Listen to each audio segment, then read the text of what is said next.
RSSನ ಇವತ್ತು ಅವರ ಸಾರ್ವಜನಿಕ ಚಟುವಟಿಕೆಗಳು ಅವರಿಗೇನು ಬ್ಯಾನ್ ಮಾಡೋಕ್ಕಾಗಿಲ್ಲ, ಬ್ಯಾನ್ ಮಾಡೋಕ್ಕಾಗೋದು ಇಲ್ಲ. ಅವರು ಹೇಳಿರೋದೇನು, ಹಲವಾರು ಸಂಘ ಸಂಸ್ಥೆಗಳು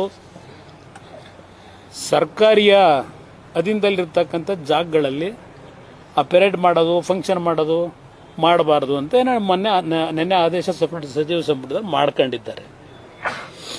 ಅಷ್ಟೇ ತಾನೇ ಮಾಡಿರೋದು. ಇದೆಲ್ಲ ಯಾತಕ್ಕೆ ಇದನ್ನು ಈ ವಿಷಯಗಳಿಗೆ ಪ್ರಾಮುಖ್ಯತೆ ಕೊಟ್ಟಿದ್ದಾರೆ? ಕೇವಲ ರಾಜಕೀಯದ ಬಂಡವಾಳಕ್ಕೆ ಒಂದೊಂದು ಪಕ್ಷಗಳು ಒಂದೊಂದು ರೀತಿಯಲ್ಲಿ ಇಂಥ ವಿಷಯಗಳೇ ಸಾಕು, ಅವರಿಗೆ ಅಭಿವೃದ್ಧಿ ಬೇಕಿಲ್ಲ. ಇದರ ಅವಶ್ಯಕತೆ ಏನಿದೆ?